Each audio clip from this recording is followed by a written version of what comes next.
पूर्वा 330 सुंकिया जोग नायक को दर्शन और दुख से मुक्ति। एक दिन सर्वज्ञ श्री चक्रधर स्वामी प्रातःकाल का पूजा अवसर हो जाने के बाद बाहर परिभ्रमण के लिए गए।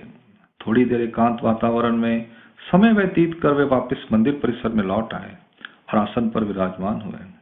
बाई साहब भगवान के चरणों को धोने लगी। उधर महालक्ष्मी के मंदिर में देवता के दर्शन के लिए सुंकिया जोग नायक आए। वहां से थोड़ी दूरी पर उसने आसन पर विराजमान भगवान को देखा। उन्हें देखने मात्र से ही उसके मन को अत्यधिक शांति प्राप्त हुई। वह भगवान की श्री मूर्ति से आकर्षित होकर उनके पास आया। तब बाई साहब भगवान के श्री चरण धो रही थी। दयालु भगवान ने उसकी ओर देखते हुए कहा, नायक इधर हमारे पास आओ। तब सुंकी जोग नायक ने भगवान के पास आकर उन्हें दंडवत प्रणाम किया और श्री चरणों को दोनों हाथों से स्पर्श किया। फिर वे भगवान के सम्मुख आकर बैठ गए और उनसे उन्होंने चरणोदक मांगा। भगवान के कहने पर बाई साहब ने उन्हें भगवान का चरणोदक प्रदान किया। उन्होंने थोड़ा सा चरणोदक अपने मुख में डाला और थोड़ा अपने मस्तक पर लगा लिया। इतने से ही उनके मन को शांति प्राप्त हुई और सुख का अनुभव हुआ। फिर उसने भगवान से कहा, भगवान आज मैं आपके दर्शन करके और आपका चरणामृत लेके अत्यधिक सुख का अनुभव कर रहा हूँ। मेरा मानसिक संताप निश्चित रूप से समाप्त हो गया है। अब तक मैं इस संसार में बहुत दुखी था। इस पर दयालु भगवान ने कहा, नायक आपको किस बात का दुख था?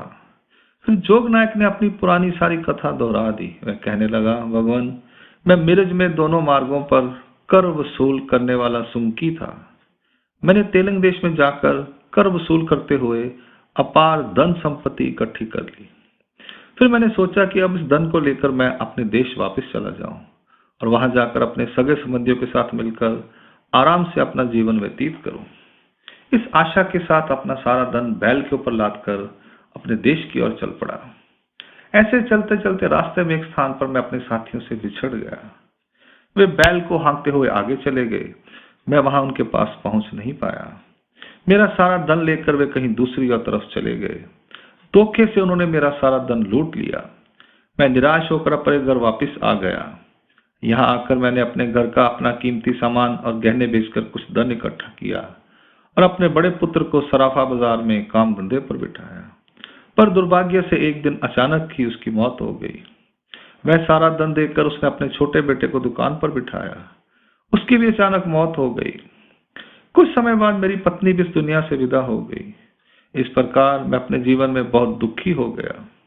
इस असहनीय दुख से मुक्ति पाने के लिए मैं अनेक मंदिरों में गया, संत महंतों के पास गया, साधु सन्यासियों के पास गया, अनेक विद्वान व्यक्तियों के पास गया। वहां भी मुझे सुख प्राप्त नहीं हुआ। ऐसे ही मानसिक शांति प्राप्त करने के लिए पुराणों की कथा सुनाने वालों के पास और कीर्तन भजन करने वाले अनेक लोगों के पास मैं गया, पर कहीं पर भी मेरा मन शांत नहीं हुआ।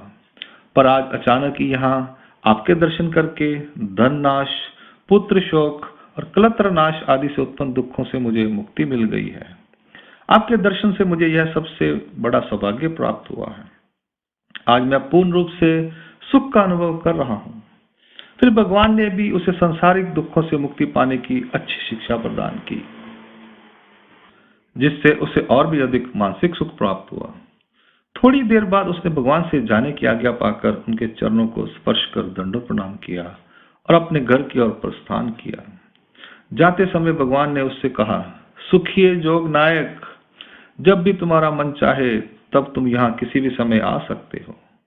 इस पर जोग नायक ने कहा, भगवान अब तो मैं किसी अन्य स्थान पर ना जाकर यहीं पर आपके दर्शनार्थ आता रहूंगा। ऐसा कहकर उसने घर की ओर प्रस्थान किया। लीला का हेतु। जोग नायक को अपने जीवन में पुरुषार्थ से जो जड़ चेतन वस्तुएं प्राप्त हुई थी, उनके नष्ट हो जाने पर उन्हें जो मानसिक और शारीरिक संताप दुख प्राप्त हुआ था, परमेश्वर की कृपा से उन्हें सुख आह्लाद भी प्राप्त हुआ। परमेश्वर जीव के सब दुखों को जानते हैं। फिर उन्होंने कर प्राप्त करने वाले जोग नायक को दुख का कारण क्यों पूछा? यह प्रश्न है। इसके उत्तर में कहते हैं, जब परमेश्वर मनुष्य वेश धारण करते हैं तो कभी कभी उस वेश के कारण अनजान बनने का अभिनय करते हैं। परमेश्वर अमृत वर्षा करने वाली अपनी मधुर वाणी से जीव को सुख आह्लाद भी प्रदान करते हैं।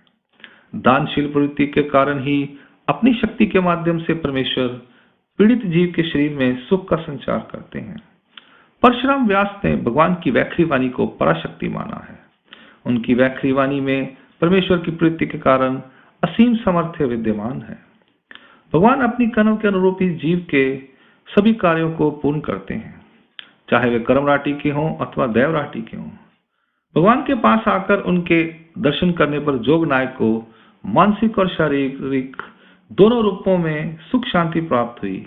यह परमेश्वर की कनव का ही परिणाम था। अंक लीला क्रमांक पूर्वा 330 यहां संपूर्ण होती है। लीला क्रमांक पूर्वा 331 बाईसा द्वारा पानी चावल एकत्र करवाना। एक दिन भगवान आसन पर विराजमान थे। बाईसा ने भगवान से कहा, भगवान, बहुत दिनों से कोई भक्त आपके दर्शनार्थ यहाँ नहीं आया है। मुझे किसी की सेवा करने का कोई अवसर ही प्राप्त नहीं हो रहा। कुछ अजीब सा आभास हो रहा है। इस पर भगवान ने कहा, माता, बात कुछ ऐसी ही है। हम यहाँ भीड़ में हैं, यह समाचार किसी को मिला भी नहीं। पर तुम चिंता ना करो, देखना आने वाले 1-2 दिनों में यहाँ सब भक्तिजन एकत्र हो जाएंगे। तुम उनके खाने पीने की वस्तुएं एकत्र करके रखो। अतिथि आ रहे हैं। तुम्हें शीघ्र ही उनकी सेवा करने का सुअवसर प्राप्त होगा। तब बाईसा ने पानी चावल आदि कुछ वस्तुएं एकत्र करके अपने पास रख ली। लीला का हेतु। बाईसा तो प्रेम साधन प्राप्त भक्त थी और उनका मन तो परमेश्वर की श्री मूर्ति में निमग्न था। तो फिर उन्हें भक्तजनों के न आने से अकेलापन क्यों लग रहा था? यह प्रश्न है। इसका उत्तर है क्योंकि भगवान के दर्शनार्थ आने वाले भक्तजन बाईसा को प्रिय लगते थे। उनके यहाँ आने पर उन्हें बाईसा भोजन तैयार करके खिलाती थी। उस भजन क्रिया से बाईसा की योग्यता में वृद्धि होती थी। धर्म कार्य करने से उन्हें पुण्य प्राप्त होता था। भक्तिजन जो भिक्षा लाते थे उससे उन्हें भी पुण्य लाभ प्राप्त होता था। ईश्वर के हेतु से आया हुआ पदार्थ पवित्र होता था। उसके सेवन से सभी के कर्मों का नाश होता था। भक्तिजनों को भी योग्यता प्राप्त होती थी। यह लीला आचरण में लाने वाली है।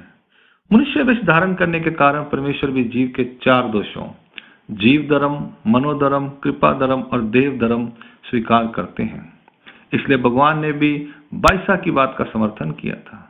भगवान भविष्य की बातें जानते थे, अतः उन्होंने बाईसा को भक्तिजनों के शीघ्र ही आने का संकेत दे दिया था। अंक लीला क्रमांक पूर्वा 331 यहाँ संपूर्ण होती है।